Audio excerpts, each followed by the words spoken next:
நம்மை தாழ்த்தி கர்த்தரிடத்தில் மனம் திரும்பி மன்னிப்பு கேட்டு நாம் ஸ்தோத்திர பலி செலுத்தும் போது நம்முடைய பாவங்கள் மன்னிக்கப்படும். சரி, ஆனால் நாம் எது பாவம் என்பதையும், எது குற்றம், எது கர்த்தருடைய பார்வையில் கோபமூட்டுகிற செயல், மனிதர்களாகிய நாம் செய்கிற தீமையான செயல்கள் எது என்பதை அறிந்து கொள்வதற்கு நம்முடைய பிதாவாகிய தேவனுடைய அன்பும் ஆண்டவராகிய இயேசு கிறிஸ்துவின் கிருபையும் சமாதானமும் உங்கள் அனைவரோடும் கூட என்றென்றைக்கும் இருப்பதாக. தலைப்பு: நான் உன்னை விட்டு விலகுவதும் இல்லை, உன்னை கைவிடுவதும் இல்லை. யாத்திராகமம் 5ஆம் அதிகாரம். இந்த வேத பகுதியில் கர்த்தர் குற்ற நிவாரண பலியை குறித்து நமக்கு விளக்கமாக சொல்லிக் கொடுத்திருக்கிறார். இந்த வார்த்தைகளை நாம் படிக்கும் போது அந்த காலத்தில் மாடு, ஆடு போன்றவைகளை இந்த பலியாக செலுத்தினார்கள். இந்த வேத பகுதியை நாம் தியானிக்கும் போது எது குற்றம், எது அக்கிரமம், எது பாவம், அது எப்படி வருகிறது என்பதை குறித்து நாம் தெரிந்து கொள்ளலாம். அதை நீக்குவதற்காக நாம் ஆடு மாடு பலி கொடுக்க தேவையில்லை. அதற்கு பதிலாக நம்மை தாழ்த்தி கர்த்தரிடத்தில் மனம் திரும்பி மன்னிப்பு கேட்டு நாம் ஸ்தோத்திர பலி செலுத்தும் போது நம்முடைய பாவங்கள் மன்னிக்கப்படும். சரி, ஆனால் நாம் எது பாவம் என்பதையும், எது குற்றம், எது கர்த்தருடைய பார்வையில் கோபமூட்டுகிற செயல், மனிதர்களாகிய நாம் செய்கிற தீமையான செயல்கள் எது என்பதை அறிந்து கொள்வதற்கு, மனிதர் வழக்கம் வேறு, கர்த்தருடைய நீதி என்பது வேறு. மனித நீதி வேறு வகையாக மாறிக்கொண்டிருக்கிறது, அதிகமாக மாறிவிட்டது. அதனால் கர்த்தருடைய நீதியின்படி நாம் வாழ்வது எப்படி, அதில் எப்படி கண்டிப்பாக நம்மளால் வாழ முடியும், அதை எப்படி, எது சரி எது தவறு என்பதை குறித்து நாம் இந்த வேத பகுதிகளை ஆராய்ந்து அறியும் போது தெரிந்து கொள்ளலாம். அதற்காக இந்த வேத வசனங்களை நாம் தியானிக்கிறோம்.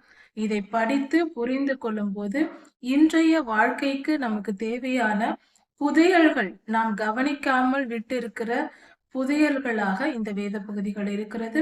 இவைகள் நமக்கு மிகுந்த பலனை தரும். இதை நாம் தியானிப்போம். குற்ற நிவாரண பலி என்றால் என்ன? கர்த்தர் விரும்பாத காரியங்களை மனிதன் செய்யும் போது, கர்த்தர் பாவம் என்று நமக்கு சொல்லி இருக்கிற காரியங்களை, சில விஷயங்களை பார்க்கும் போது அது குற்றமாக, கர்த்தருடைய பார்வையில் குற்றமாகப்படுகிறது. ஒரு மனிதன் நீதிமானாய் ஒரு காரியத்தை குறித்து எந்த குற்றமும் இல்லாதவனாய் இருக்க, அந்த மனிதன் மேல் வீண் பழியை இன்னொருத்தர் சுமத்துகிறார். மூன்றாவதாக இருக்கிற நாம் அதை தெரிந்தும், அந்த மனிதன் எந்த தப்பும் செய்யவில்லை, வீணாக பழி போடுகிறானே என்று தெரிந்தும் அமைதியாக இருந்து விடுவது, உதவி செய்வதில்லை, அந்த இடத்தில் நீதியை நிலைநாட்டுவதில்லை. இல்லை, அந்த மனிதன் எந்த குற்றமும் செய்யவில்லை, அதற்கு நான் சாட்சியாக இருக்கிறேன், நீங்கள் சொல்லுகிற அந்த குற்றம் நடைபெறும் போது நானும் அங்கு இருந்தேன், இவன் ஒரு குற்றமும் செய்யாதவன் என்று நீதியை நிலைநாட்டாமல், நமக்கு மனமறிய, நமக்கு தெரிந்தும், நம் கண்களால் பார்த்திருந்தும் அதை சொல்லாமல், ஒரு மனிதன் கஷ்டப்படுவதை, நீதிமான் துன்பப்படுவதை பார்த்து கொண்டு எந்த நீதியையும் நிலைநாட்டாமல் இருப்பது கர்த்தருடைய பார்வையில் அக்கிரமமாக இருக்கிறது. லேவியராகமம் 5ஆம் அதிகாரத்தில் இது நமக்கு கொடுக்கப்பட்டிருக்கிறது. இப்படிப்பட்ட அக்கிரமம் செய்துவிட்டு ஒரு மனிதன் இருக்கிறார்.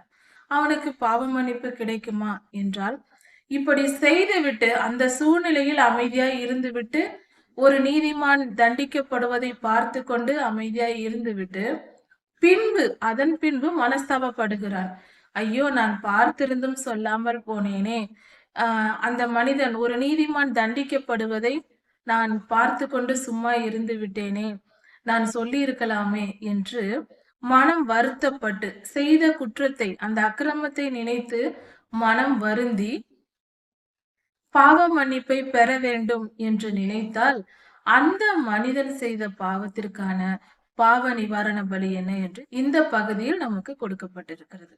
இப்படி மூன்றாவதாக இருக்கிற ஒரு மனிதன், நாம் அறிந்த ஒரு மனிதன் தவறு செய்யாதிருக்க வீண் பழி சுமத்தப்படும் போது, அதை தெரிந்தும் நாம் அந்த இடத்தில் நீதியை நிலைநாட்டாமல், உண்மையை சொல்லாமல் அமைதியாக இருப்பது, அக்கிரமத்திற்கு துணை போவதாக இருந்தால் அது பாவம். அந்த நேரத்தில் அந்த பாவத்தை செய்துவிட்டு, அந்த அக்கிரமத்தை செய்துவிட்டு பின்பு மனஸ்தாபப்பட்டால் நாம் கர்த்தரிடம் வந்து மனம் திரும்பி மன்னிப்பு கேட்கும்போது, கர்த்தரிடத்தில் ஸ்தோத்திர பலி செலுத்தி நாம் மன்னிப்பு கேட்டால் கண்டிப்பாக கர்த்தர் மன்னிப்பார். ஆனால் ஒரே ஒரு விஷயம், கர்த்தரை ஏமாற்ற முடியாது. மனம் திருந்தி மன்னிப்பு கேட்டால்தான் ஆண்டவர் மன்னிப்பார். மனம் திரும்பாமல் சும்மா வார்த்தைக்காக நாம் சொன்னால், அவர் வார்த்தையை கவனிக்கிறவர் அல்ல, இருதயத்தின் ஆழங்களை கவனிக்கிறவர். நம் இருதயத்தை ஆராய்ந்து பார்க்கிற தேவன். அவர் பார்ப்பார், உண்மையிலேயே இவன் மனம் திரும்பி இருக்கிறானா என்று பார்த்துதான் அந்த மனிதனை மன்னிப்பார். மனம் திரும்பினால்தான் பாவ மன்னிப்பு கிடைக்கும். சும்மா போய் உட்கார்ந்து கொண்டு ஸ்தோத்திர பலி செலுத்தி விட்டால் மன்னிப்பு கிடைத்து விடாது. மனம் திரும்பி பாவ மன்னிப்பு கேட்டார். இனி அப்படி ஒரு சூழ்நிலை ஏற்பட்டால் நான் நீதியை நிலைநாட்டுவேன் என்ற முடிவெடுத்த ஒரு மனநிலைதான் மனம் திரும்புதல். அப்படி மனம் திரும்பி மன்னிப்பு கேட்டால் கர்த்தர் நம் பாவங்களை கிருபையாய் மன்னித்து அந்த அக்கிரமத்தை நம்மை விட்டு நீக்கி போடுவார். நாம் நித்திய ஜீவனுக்குள் போகலாம். ஒருவேளை அப்படி நாம் மனம் திரும்பாவிட்டால் நித்திய ஜீவனுக்கே போக முடியாது. கர்த்தருடைய ராஜ்யத்தில் இடம்பெற முடியாது. ஒரு குற்றமும் இல்லாமல் இவ்வுலக வாழ்க்கையை முடித்தால்தான் நம்மால் கர்த்தருடைய ராஜ்யத்திற்குள் செல்ல முடியும். அடுத்தது, இறந்த மிருகங்களின் உடல். காட்டு மிருகம், அசுத்தமான மிருகங்கள் இறந்திருப்பதை தொடுவது, தெரியாமல் தொட்டுவிட்டோம் என்றால் அது தீட்டு என்று கர்த்தர் சொல்லுகிறார். அது எப்படி தீட்டு அப்படி என்றால், அது குற்றமாகவும் தீட்டாகவும் எண்ணப்படுகிறது.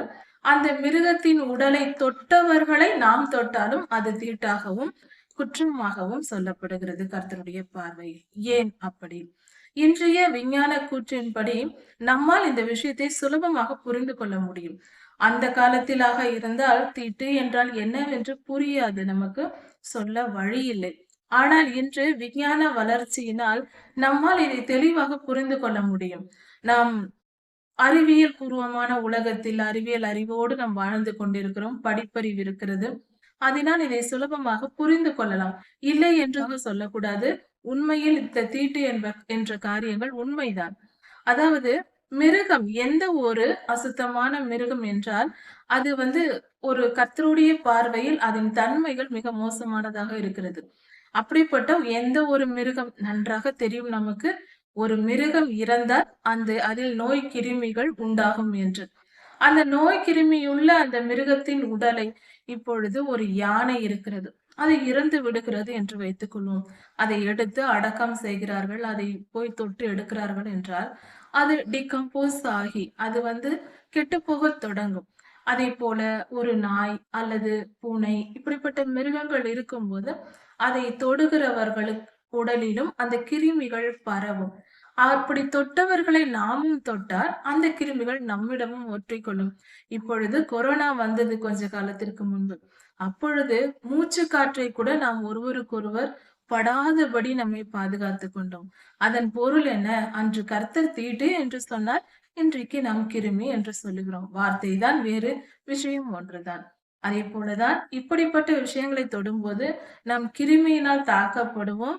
நமக்கு சரீரத்தில் பலவீனம் வரும் என்பதற்காக தான் கர்த்தர் இப்படி நாம் குளித்து அப்படி தீட்டுப்பட்டவர்களை தொட்டாலோ அல்லது நாமே அந்த மிருகங்களை தொட்டு விட்டாலோ, இறந்த மிருகங்களை, நாம் தீட்டு நோய் கிருமிகள் நம்மிடம் இருக்கும். அதனால் சாயங்காலம் வரைக்கும் குளித்து சுத்தமாக்கி கொண்டு நாம் பின்பு எல்லாரையும் தொட வேண்டும், வீட்டிற்குள் வர வேண்டும், வீடு சுத்தமானதாக இருக்கும் என்று கர்த்தர் சொல்லியிருக்கிறார். இதுதான் தீட்டு என்ற ஒரு காரியம். கர்த்தருடைய வார்த்தையை மீறுகிற பாவம் இருக்கிறது அல்லவா?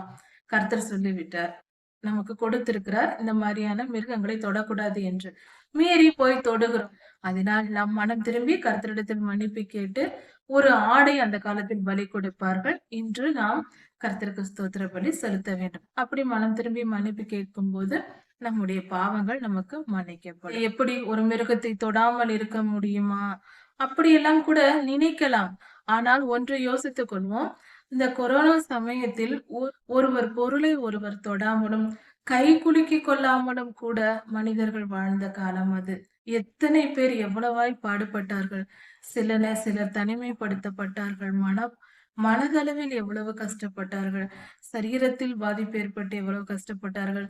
லாக்டவுனால் வெளியில் போகாமலும், வருமானம் இல்லாமலும், பசி பஞ்சத்தினாலும் நிறைய பேர் பஸ் போன்ற வசதிகளை பயன்படுத்த முடியாமல் பல மைல் தூரம் நடந்து சென்று அப்படியெல்லாம் தன் சொந்த ஊருக்கு போவதற்கு கஷ்டப்பட்டார்கள். இப்படி நெறைய பேர் நெறைய விதமான உலகமே ஒரு 500 வருடங்களுக்கு முன்பாக போனது போல எல்லாம் மூடி கிடந்தது. காட்டு மிருகங்கள் எல்லாம் தார் ரோடில் நடந்து செல்வதை பார்க்க முடிந்தது. அப்படி ஒரு அமைதி இந்த பூமிக்கு வந்தது. இந்த கொரோனா காலத்தில். அப்படி அவ்வளவு கொடுமைகள் நடந்தது. அவ்வளவு கஷ்டங்கள் இந்த பூமிக்கு வந்தது. நாம் எல்லாரும் மாஸ்க் போட்டுக்கொண்டு, ஒருவரை ஒருவர் தொடாமலும், அதிகமாய் பேசாமலும், வெளியில் செல்லாமல் இருந்தோம். ஏன்? இவ்வளவு கட்டுப்பாட்டுடன் இருப்பதற்கு காரணம் என்ன? உயிர் பயம். நமக்கு தீங்கு நேரிடும், நம் உயிரை காப்பாற்றிக் கொள்ள வேண்டும் என்பதற்காக. நன்றாக கவனிப்போம். இதைத்தானே அன்று கர்த்தர் சொல்லியிருக்கிறார் இந்த வேத பகுதியில். தீட்டுப்பட்ட ஒரு மிருகத்தின் உடலை தொடும்போது, அந்த இறந்த மிருகத்தின் உடலில் நோய் கிருமிகள் இருக்கும். அதனால் நம் சரீரத்திற்கு தொற்று நோய்கள் வரும். ஒரு மனிதனுக்கு வந்தால் அதன் மூலம் பலருக்கும் பரவும். இப்படி பலவித ஆபத்துகள் இருப்பதினால்தான் இறந்த மிருகத்தின் உடலை தொடாதே என்று கர்த்தர் ஒரு கட்டளையாக நமக்கு கொடுத்தார். கர்த்தர் இதை சொல்லாவிட்டால் சிலர் அதை எடுத்து புசித்து கூட இருப்பார்கள். ஒரு மான் இறந்து கிடக்கிறது என்று வைத்துக் கொள்வோம்.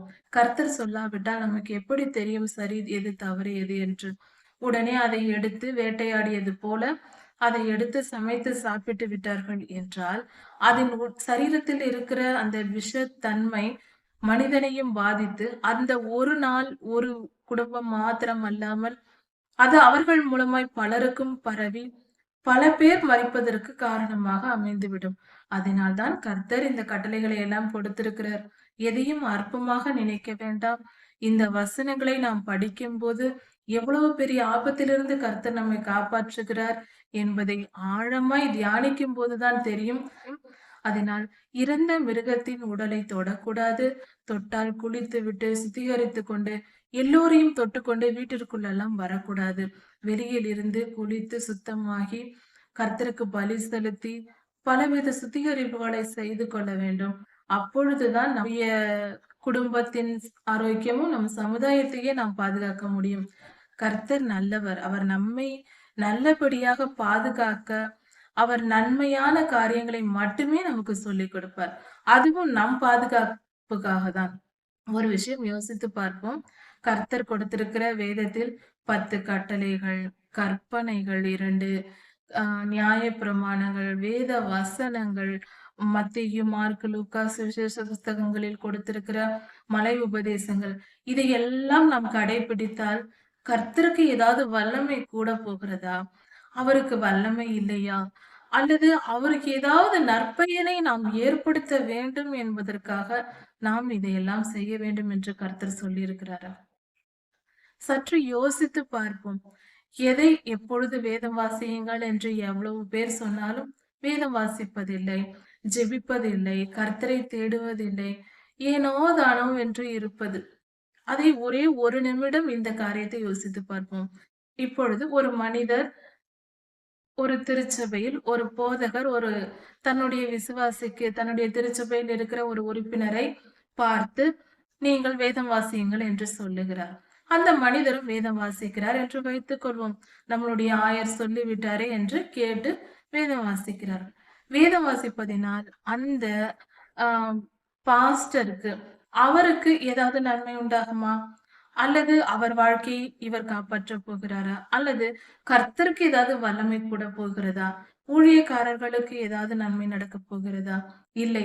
கர்த்தரை யார் தேடுகிறார்களோ, கர்த்தருடைய சன்னதியில் யார் காத்திருக்கிறார்களோ, அவர்களுக்கு தான் நன்மை கிடைக்க போகிறது. அதனால் நம்முடைய நன்மைக்கு தான் கர்த்தர் சொல்லுகிறார். ஊழியர்கள் நமக்கு சொல்லிக் கொடுக்கிறார்கள் கர்த்தருடைய வார்த்தையை என்பதை புரிந்து கொண்டு நம்முடைய நல்வாழ்வுக்கு நம்முடைய பரிசுத்தமான வாழ்க்கை என்பது நம் ஜீவனையும் நம் ஆத்துமாவை காப்பாற்றக்கூடியது, நம் குடும்ப சமாதானத்தை கொண்டு வரும். இவ்வுலக வாழ்க்கையிலும் நித்தியத்திலும் நாம் சமாதானத்துடன் வாழ முடியும், சந்தோஷமாய் வாழ முடியும் என்பதை புரிந்து கொண்டு நம்முடைய நன்மைக்கு தான் நாம் கர்த்தரை தேடுகிறோமே ஒழிய அடுத்தவருக்காக அல்ல என்ற பெரிய ஞானமான ஒரு காரியத்தை புரிந்து கொண்டு ஏற்றுக்கொண்டு அதன்படி நடப்போம். கர்த்தரை தேடுவோம், கர்த்தருடைய வசனத்தை தியானிப்போம். நாம் அடுத்த செய்தியில் பார்க்கலாம். கர்த்தர் உங்களை ஆசீர்வதிப்பாராக. மாறனார்.